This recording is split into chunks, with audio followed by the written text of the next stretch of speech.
Bonsoir fidèles amis téléspirituels et bienvenue au cœur de mystère, au cœur du mystère de ce soir qui reçoit pour vous Maître Léon Todjinou. Il est métaphysicien, exorciste et herboriste aussi. Avec lui, il sera question de savoir si la sorcellerie est un mythe ou une réalité. Et Maître Léon Todjinou, bonsoir. Bonsoir mon frère de sang. Et bienvenue au cœur du mystère. Merci. Bonsoir aux téléspectateurs. Oui. Bonsoir à tous ceux qui me suivent. Que la divinité suprême Dieu les bénisse. Merci et amen. Et on reçoit tous. Et qu'est-ce qu'on peut déjà comprendre par la sorcellerie, sinon selon vous, quelle perception avez-vous de la sorcellerie? Oui, la sorcellerie, c'est depuis mon enfance que j'entends parler de ça. Parce que moi, j'ai grandi au village. J'entends sorcellerie. Quand Dieu m'a permis de comprendre la connaissance, d'avoir la connaissance des sciences spirituelles, mystiques, nous avons fait beaucoup d'études dans ce sens. Et après tout, au finish, nous avons su que la sorcellerie, c'est la connaissance. Sorcellerie, c'est la connaissance. Voilà la définition primaire que nous pouvons donner à la théorie de la sorcellerie. Déjà, quand on parle, surtout en Afrique, quand on parle de la sorcellerie, et tout le monde a leur regard sur tuer, manger, décapiter, couper, nuire. Non. D'abord, en allant en profondeur, on peut arriver là. Mais d'abord, le nom de la sorcellerie, sa genèse, son origine. Oui. Je vais leur dire ça aujourd'hui.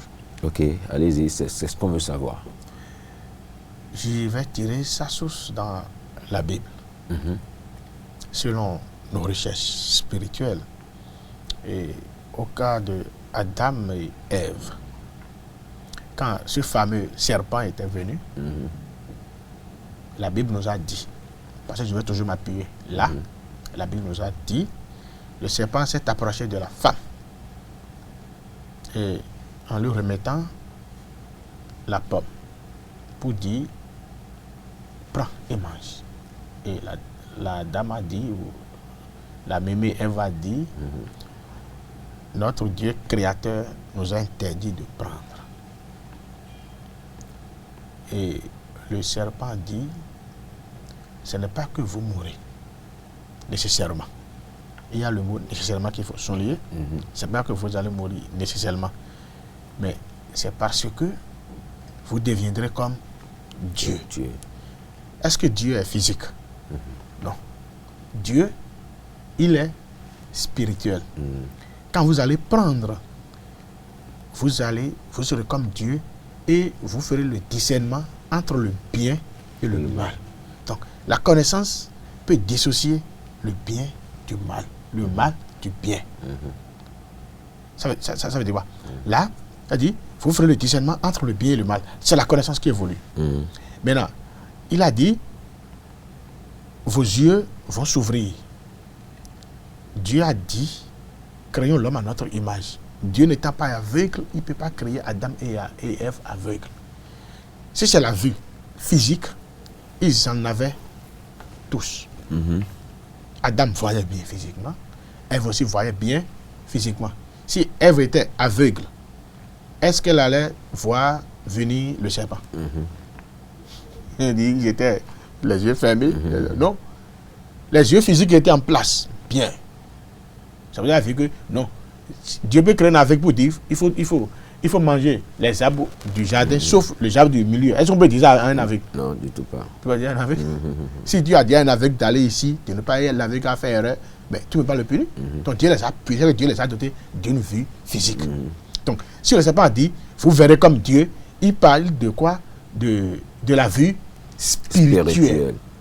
La dimension mystique. C'est là le gène de la sorcellerie. C'est là que la sorcellerie a été. Donc, le premier sorcier, c'est Ève. C'est pour ça que quand vous allez dans nos confréries et nocturnes, je suis un Africain. Et je n'ai pas peur de dire aussi la vérité parfois. Parfois, il faut dire la vérité. Ce sont nos mamans, c'est là qu'on dit en fond, les minonas.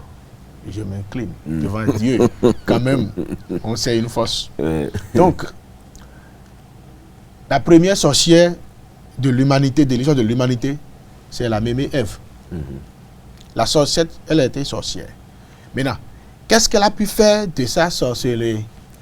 C'est là, c'est de quoi il est question. Nous sommes d'accord. Moi, je parle ici maintenant. On me voit à travers l'humanité. On me voit à travers le monde. Ça veut dire qu'il a une sorcellerie qui sert. Nous sommes au Bénin. Mais on nous voit, on nous entend. Depuis Paris, depuis Canada, depuis Amérique, par exemple. Un peu partout dans le monde. Ça veut dire qu'il y a une sorcellerie qui est exploitée. Donc, ce sorcier qui a inventé cette technologie de faire diffuser les images, le son partout dans le monde, les vidéoconférences et ci et ça, il a décidé de quoi en faire avec sa sorcellerie. Donc, quand nous parlons de la sorcellerie, nous parlons de la connaissance. Je m'avais donné encore un exemple. Si vous prenez la moule pour fabriquer les briques, vous avez l'eau qui est un liquide. Nous avons le sable qui est une poudre, ou pardon, le sable qui est une graine, et le ciment qui est une poudre.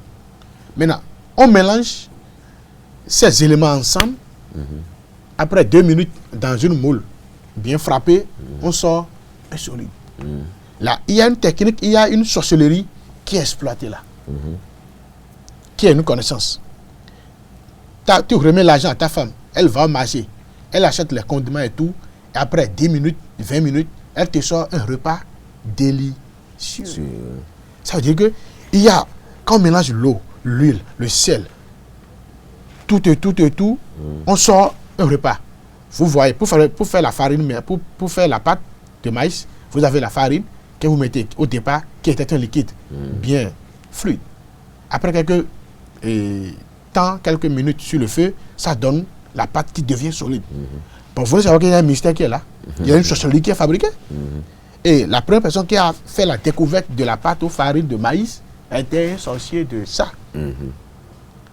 Donc, cette connaissance qui était la sorcellerie, un génie en elle, nous sommes d'accord de cette personne-là, était la connaissance, était la sorcellerie aussi. Et c'est cette personne qui a su faire de quoi ce que nous mangeons aujourd'hui. Donc, chers téléspirituels, vous êtes tous des sorciers. Donc, faites de vos sorcelleries des bonnes choses. Et parlons de là, et Ève, qu'en est-il de sa sorcellerie? Qu'est-ce qu'elle en a fait, elle? D'abord, elle a convaincu son mari d'abord avec ça. Voilà, c'est la première action de Ève. C'est pour ça que les femmes aussi sont championnes en fait de convaincre. Si tu veux contacter un boss, va faire ami à sa femme. Tu vas la voir. Ça a été toujours naturel. Et dites-nous, maître, il existe combien de sortes de sorcellerie? Bon, ici, je suis venu en Afrique maintenant parler. L'autre, c'est la sorcellerie connaissance. Maintenant, la sorcellerie, en son vrai sens de nuisance. Africain, oui, En état africain. Oui. En son sens de nuisance. Et ça prend source de la jalousie. Vous savez, quelqu'un qui a un bon cœur ne peut jamais être initié à la sorcellerie nuisible. Je vais dire la sorcellerie noire. Quand je parle de la sorcellerie, quelqu'un vous parle de la sorcellerie, demande à cette personne, tu parles de quel genre de sorcellerie? Donc, il est temps pour que nous sommes à l'ère de Verseau, il faut que les gens changent leur mentalité. Si quelqu'un crie « Oh, sorcellerie », dis-toi que tu parles de quel genre de sorcellerie? Parce que le portable que tu as en main. Mais il faut avouer que nous sommes en Afrique et au Bénin. Quand on parle déjà de Azéouela, on sait déjà de quoi est-ce qu'il s'agit. De quoi il s'agit? Donc, c'est Azéla que nous appelons en français sorcellerie. Sorcellerie, voilà. Donc, quand on dit déjà Azé ou sorcellerie ici au Bénin, on sait de quoi on fait recours. Mais un élève qui a toujours 20 sur 20, 18 sur 20, on l'appelle comment en classe? On l'appelle acétor. Ou simplement un génie. Un génie, on dit, ah, lui, c'est un sorcier. Ouais. Parce qu'il a acétor de la mathématique. Il a acétor de la science physique. Qu'en est-il de la sorcellerie De africaine? nuisance africaine. Parlant maintenant des 41 formes de la sorcellerie. Mais moi, je ne le fais pas dire, quand nous parlons de 41e somme de la sorcellerie, c'est une illusion que nous faisons plutôt. Parce que l'histoire des 41 formes de la sorcellerie, je vais vous dire ça aujourd'hui. C'est un chercheur béninois qui date avec très longtemps. Il est du Ouida. Je ne vais pas appeler son nom. Je vais faire taire son nom. C'est bon, non? Il n'y a pas de Mais il est de Ouida. Oui. C'est lui qui s'est lancé dans la recherche de connaître combien de types et combien de formes de la sorcellerie existent. Il a fait ses recherches du Bénin, le Nord, Bénin, le Centre. Il est allé au Togo, il est allé au Nigeria, partout. Dans la sous-région quand même, en Côte d'Ivoire. Et il était au manuscrit. C'est-à-dire, il écrivait, il n'avait pas encore fait la saisie, il n'avait pas encore fait la mise au propre. Et maintenant, en évoluant dans ses recherches, il se pourrait qu'un sort lui ait été jeté, il est décédé. Wow. Maintenant, son fils est né, dont je connais son nom, que je ne vais pas aussi appeler. En fouillant les archives de son père, et il est tombé sur ses recherches, les manuscrits là. Donc, ne sachant pas le but de recherche de son papa était au niveau 40 heures. Quand il mourait, c'est-à-dire, il était au niveau du 41e forme de la sorcellerie. S'il était en vie, il allait chercher plus que ça. C'est à ce niveau, il est décédé. Son fils aîné, ne sachant rien de ce que le but, le combat spirituel ou la recherche de son papa, et il a sorti ce manuscrit et il a produit un bouquin, un livre avec ça. Et il a instauré l'histoire des 41 formes de la sorcellerie dans la tête des gens. On parle de 41 formes, non. Même si la sorcellerie était de 41 formes hier, aujourd'hui, ce n'est plus 41. Aujourd'hui, ça existe une multitude de formes de la sorcellerie. Parce que chaque pays a sa forme de la sorcellerie. Si vous irez en Côte d'Ivoire, ou si vous allez en Côte d'Ivoire, vous verrez un type et une forme de la sorcellerie là-bas, ou certaines formes de la sorcellerie là-bas. Au Burkina, passez par là au Bénin, vous aurez chacun a sa forme de la sorcellerie. Chaque collectivité a sa forme de la sorcellerie. Chaque individu, suivant son degré de nuisance, suivant son degré de la jalousie, suivant son degré de la colère, du mauvais cœur, son degré de la destruction a sa forme de la sorcellerie. Par exemple, vous avez quelqu'un, quand vous lui offensez, aujourd'hui, vous tuez le même jour. Il y a l'autre, il attend 5 ans après avant d'agir. Il y a l'autre, il va d'abord tuer tes enfants, il va prendre tout. Il va prendre ta femme et après finir par toi. L'autre, c'est la maladie, il va te donner d'abord, tu vas vendre tout ce qui est ton héritage, il va te tuer, il va laisser maintenant ta femme et ses enfants. Tes enfants plutôt, ils vont se traîner dans la boue, dans la poussière. Donc, chacun a sa forme de la sorcellerie. Donc, détrompons-nous des 41 formes de la sorcellerie. Aucune sorcellerie des 41 formes. Moi, les noms, mettre les noms, je refuse. Et c'était quoi l'intention de la création, en fait, la science de la sorcellerie? C'était pour faire avancer l'humanité. C'était pour faire avancer l'humanité. L'humanité, Dieu a créé. Et tel que ça est aujourd'hui, ici en Afrique, là... Pour les Africains, c'est encore tout. Ça, ce n'est pas l'intention de Dieu, même parce que c'est Dieu même était l'auteur de la sorcellerie. Mais avec ce qui se passe aujourd'hui, j'avoue que... C'est comme vous êtes 8 enfants de votre père. Et votre papa vous a remis tous des pistolets pour dire il faut aller à la chasse pour que nous puissions manger des gibiers chez nous. Et maintenant, vous les enfants de votre papa, arrivez maintenant en brousse, vous vous entretuez dedans. Du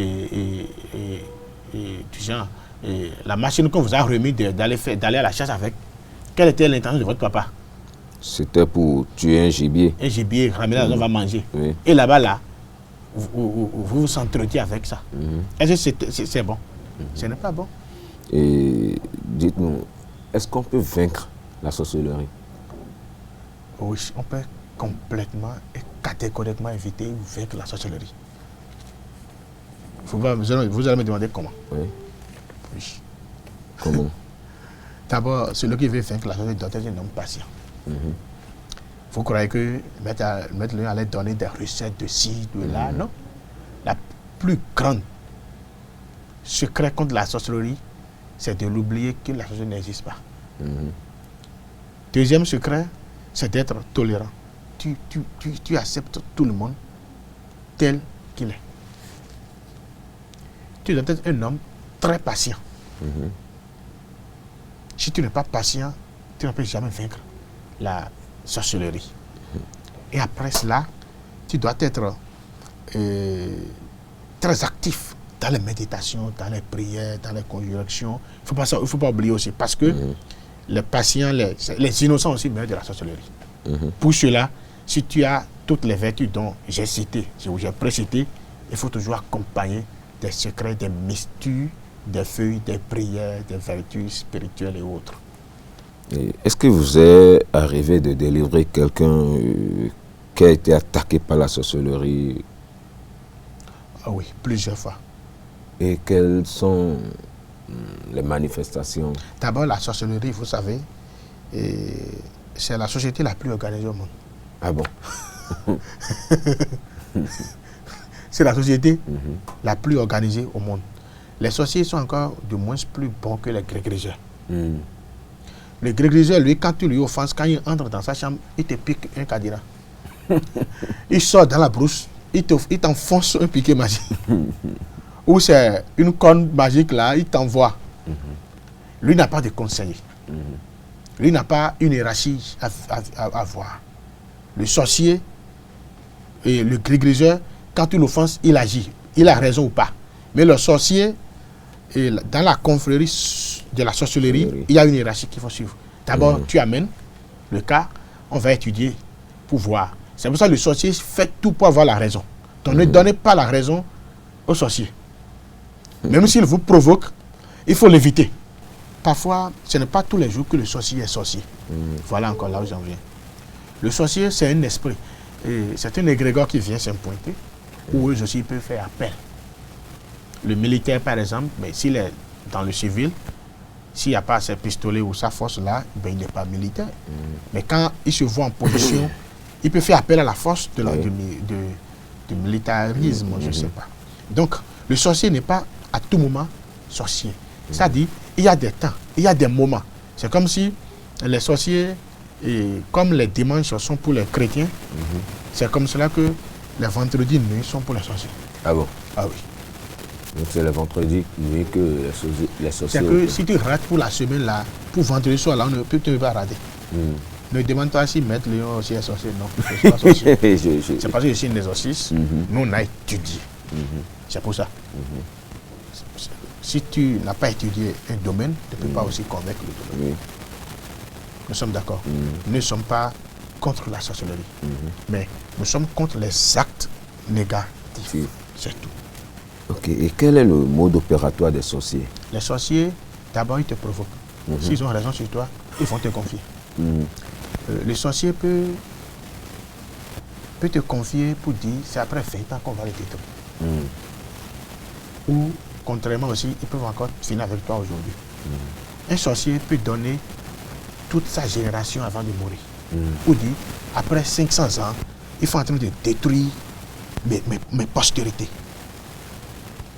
Comme moi aussi, toi qui es debout, tu peux conjurer toutes sortes sur toi et tu peux aussi conjurer le sort pour toutes tes descendances de millième près. C'est-à-dire quand tu es conscient maintenant de ta présente réincarnation, tu peux déjà préparer l'arrivée à la vie ou l'arrivée de tes arrière-fils, de tes arrière-fils. tes descendants. C'est que beaucoup ne savent pas ça. Le sorcier aussi peut dire, les gars, je vais manger pour vous. Mais tant que je vis, ça dépend aussi le niveau, le grade que ce dernier aussi a. Oui. Ne touchez pas mes enfants. Mais après ma mort, 3 mois après ma mort, il faut commencer à ravager. Là, quand il est là, on dit que ma mère n'est pas sorcière. Est-ce que tu as refusé pour moi? Est-ce que moi j'ai quelque chose? Aucun malheur ne m'a jamais frappé. Et maintenant, ma mère n'est pas sorcière, mon père n'est pas sorcier, mais c'est faux. Il peut bel et bien être là. Et maintenant, confier après ça, sa mort. Le sorcier aussi, le sorcier aussi cherche aussi à initier quelqu'un. C'est ce que nous appelons la sorcellerie de transmutation ou la sorcellerie enveilleuse. L'enfant est là, on les appelle les gardiens de sceaux. Quand la grand-maman fait partie, c'est l'arrière-fille qui est là, qui va prendre son pouvoir. Et tout ce qui est de grade, le niveau d'évolution de la mémé sera en même temps attribué à l'enfant. C'est un gardien des sceaux. C'est déjà pointé là. Si la maman meurt, c'est l'enfant là qui veut prendre sa place. C'est déjà là le relais. Et quel est l'impact, par exemple, de cette science, ce que vous appelez science d'ailleurs, et quel est son impact dans la vie sociale? Je me dis que la société n'est pas un mythe, c'est une réalité. En Afrique ici, surtout en Afrique. Je me suis toujours dit, si ce n'est pas la sorcellerie là, c'est que tout le monde aurait déjà construit des immeubles au Bénin ici. Voilà l'Afrique. C'est-à-dire, la sorcellerie est à la source de la destruction de l'Afrique. Si on dit que c'est ou cela, moi je ne vais pas présenter quelque chose. On dit que c'est telle personne, c'est l'autre chose. On dit que c'est la colonisation, si vous me permettez de dire ça. On dit ceci ou cela, c'est faux. On dit le seul intellectuel dans la famille, et à la veille maintenant de l'obtention de son diplôme, on le tue. Et vous voulez que la famille là-bas évolue. Le plus intelligent du Bénin ou quelqu'un qui peut défendre la cause du Bénin à l'international, sa famille, depuis la racine, on l'a coupé. Vous voudrez que l'Afrique va évoluer. L'Afrique ne peut jamais évoluer. Donc nous avons de l'impact. Combien de... Vraiment, c'est pas bon. Dites-moi, est-ce qu'on peut détruire une sorcellerie? Et pour détruire la sorcellerie, on peut arracher la force d'action d'un sorcier. Mais détruire complètement la sorcellerie en lui, je ne crois pas. On n'arrache pas la sorcellerie de quelqu'un. Et la sorcellerie ne se trouve pas dans une calebasse au sein du corps physique de quelqu'un.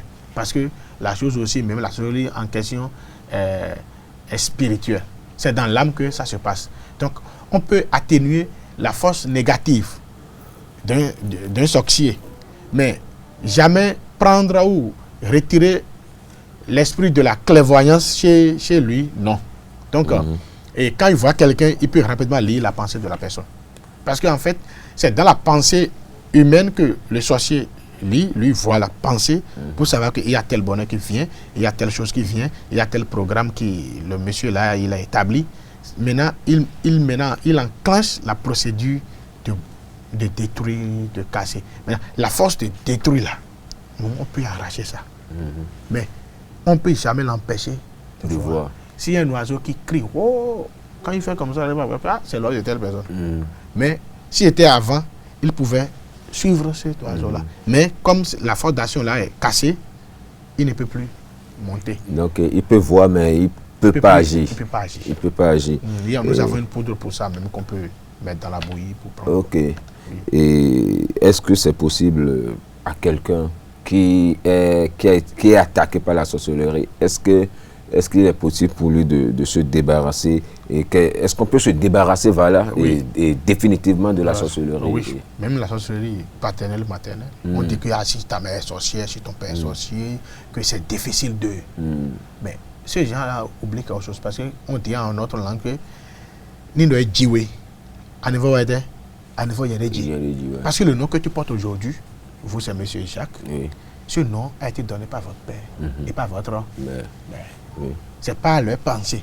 C'est pour ça qu'on dit que si ton père est sorcier, si ta mère est sorcière, là, rapidement, ils peuvent décider ton sort, quoi qu'en soit ton pouvoir.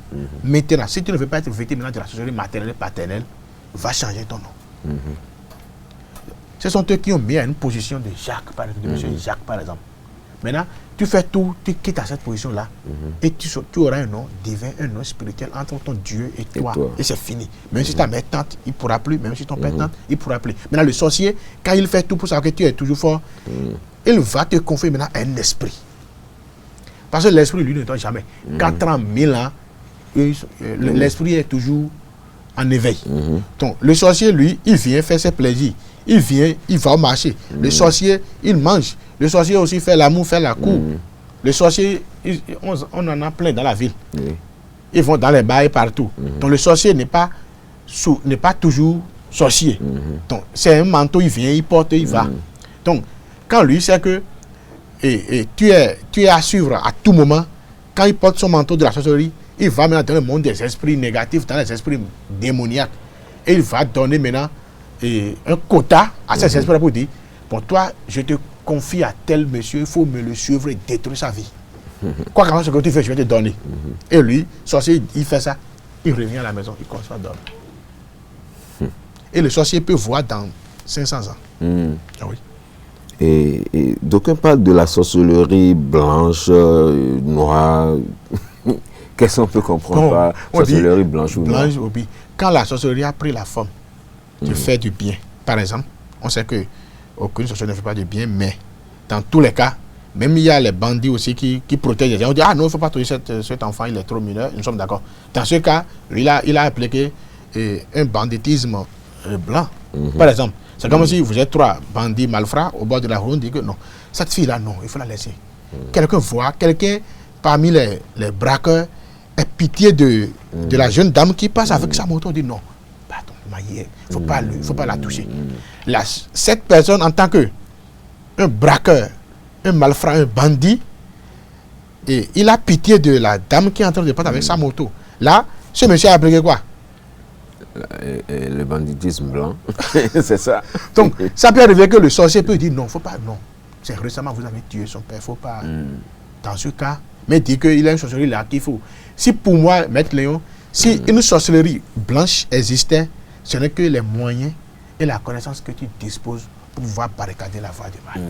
Mais dit que il a quelque chose qu'on avale pour devenir plutôt sorcier blanc là, c'est faux. Mais la connaissance que tu disposes, par exemple, le sorcier a envoûté mon enfant est tombé en transe, et on dit que c'est un esprit dentier arrivé là-dessus. Moi, rapidement, si je sais que si j'ai la connaissance de prendre l'eau de ruissellement rapidement, stagnée, je prends l'eau de ruissellement stagnée, je prends et je lave la figure de mon enfant, il va se rétablir encore. Donc le sorcier qui a envoûté mon enfant qui est tombé en transe, il va dire que lui aussi, son papa aussi, il est un sorcier. Chacun est exploité. Oui, c'est, comment dire, son degré de connaissance. Pour pouvoir faire truc. Oui. Et est-ce que nous, parce que vous, peut-être, vous touchez un sorcier, vous croisez un sorcier, vous pouvez savoir que c'est celui-là, voilà que c'est un sorcier, n'est-ce pas? Rapidement, moi aujourd'hui, quand je vois un sorcier, il sait que je le sais qu'il est sorcier. Et pour nous, par exemple, comment est-ce que nous... on peut vous montrer une technique de signe de la croix. Voilà. Et si vous le faites bien, les 4 formes de signe de la croix, rapidement, le sorcier va se courber devant vous. Vous allez, lui, partagez ça avec nous. Bon, il faut venir à l'école. N'est-ce pas, donc, mon cher journaliste? Il faut venir à l'école parce qu'il a au moins il faut disposer de 3 ou 4 cours de ça avant d'enseigner. Oui, d'abord, mais ce que je vais dire, pour ceux qui aiment faire le signe de la croix, il faut disposer, c'est-à-dire vous fermez l'auriculaire, l'annulaire, vous rabattez par le pouce, vous tendez maintenant l'index et le majeur. Voilà comment faire un signe de croix. Suivez bien votre prêtre à l'église, il le fera comme ça, discrètement. Mais il ne faut jamais appris ça. Oui. D'abord, voilà ce que je peux enseigner. Quelqu'un qui a bien fait son signe de croix est protégé à 100 mètres de rayon autour de lui. Quand vous avez bien fait votre signe de croix, aucune missile ne peut pas y entrer. Vous êtes protégé à 100 mètres de rayon autour de vous. Dites-nous, est-ce qu'il y a une différence entre la sorcellerie et la magie? Oui. La magie, c'est des rites. Et parlant des rites, il y a des éléments naturels qu'on peut associer pour donner telle chose. Mais la sorcellerie, elle utilise tout dans l'invisible. La sorcellerie n'utilise rien de physique que vous voyez. Donc la sorcellerie peut pratiquer maintenant la magie là-bas. Mais la magie, en son vrai sens, c'est des rites qui nécessitent des éléments. Soit on peut prendre la poudre à canon, on peut prendre haricot rouge, on peut prendre tel ingrédient, tel élément pour s'associer, pour donner tel résultat. Voilà la magie. Maintenant, la sorcellerie, tout se passe dans l'invisible. Maintenant, dans la sorcellerie, on a maintenant, comme on a appelé dans le fond, Azebo. Quand il y a beau peut être comparé à la magie, par exemple. Maintenant, il y a maintenant Azebo. Azebo, là, c'est que le beau est allé faire dans la dimension de la sorcellerie, qui devient encore plus compliqué. Et est-ce que, comment on dit, la magie, par exemple, que vous parlez de trucs là, qui a des rites et autres, est-ce que magicien n'agit pas négativement aussi comme la sorcellerie? Le magicien, il y a plusieurs types de la magie. Je ne veux pas dire magie noire, magie blanche, non, ce n'est pas ça. Il y a les magiciens qui font des jeux aux enfants, tout ça là, c'est des trucs. Pour les amuser, pour les égayer. Ça là, nous ne les comparons pas dans la magie, nous parlons de la spiritualité. Ça là, c'est des jeux de ping-pong. Nous sommes d'accord? Oui. C'est des jeux de ping-pong qu'on peut faire pour, quand même, c'est pour les spectacles. Donc, on n'a pas à comparer à faire des spectacles avec à faire de la magie, de la spiritualité. Ok, et très rapidement, pour finir cette émission, est-ce que vous avez quelque chose à dire, à partager avec les téléspirituels, histoire de les permettre d'avoir un b.a.-ba pour contrer la sorcellerie? Pour contrer la sorcellerie, n'insultez jamais un sorcier. Nous sommes d'accord. Et ce que je peux leur enseigner est que qu'elles se dotent l'esprit de la sagesse et de la patience. Bien sûr, dès que tu es envoûté par la sorcellerie, tu es en train de courir, même dépasser le bonheur. Tu es en train de fuir la sorcellerie jusqu'à aller même mourir avant le jour que le sorcier t'a dit que tu vas mourir. Donc le sorcier t'a dit non, tu mourras dans 3 ans. Quand tu apprends ça, si tu n'es pas patient et courageux même là, tu vas fuir la sorcellerie jusqu'au point où tu vas mourir même avant les 3 ans. Donc, dans tous les cas, soyez courageux et patient. Tolérant avec tout le monde. Après ça, on peut dire des petits secrets, mais peut-être on ne peut pas... vous pouvez donner, s'il y en a juste un petit secret si vous voulez. Ok, il faut prendre une coupe transparente et il faut coller une bougie dedans. Il faut renverser de l'eau jusqu'à la moitié de la bougie. Vous allumez à tiroir, vous déposez sur un couteau tranchant, neuf, par terre. Quand la bougie va être en train de se consumer peu à peu, jusqu'au niveau de l'eau, la bougie va s'éteindre dedans. Vous vous mettez une nuit et vous soulevez la coupe et vous buvez. Le reste de la bougie, vous mettez ça sur votre oreiller. La coupe peut être réutilisée et le couteau aussi peut être réutilisé. Et une seule composition peut suffire toute une famille? Non, c'est une personne. Ok, merci beaucoup pour cette recette, Maître Léon Todjinou. C'est un plaisir pour nous. Oui, c'est un plaisir. Le plaisir est partagé. Et j'espère que très bientôt, nous vous aurons encore sur ce plateau. Oui, on fait si tout va bien. Merci. Et merci à vous, chers fidèles téléspirituels. Et nous sommes à la fin de votre émission Au cœur du mystère qui avait pour question la sorcellerie, est-ce une mythe ou une réalité? Et c'était bien sûr avec le métaphysicien, exorciste et Boris Léon Todjinou. Merci de nous avoir suivis. Agréable week-end à tout et chacun. Et à vendredi prochain pour une nouvelle émission. D'ici à là, portez-vous bien.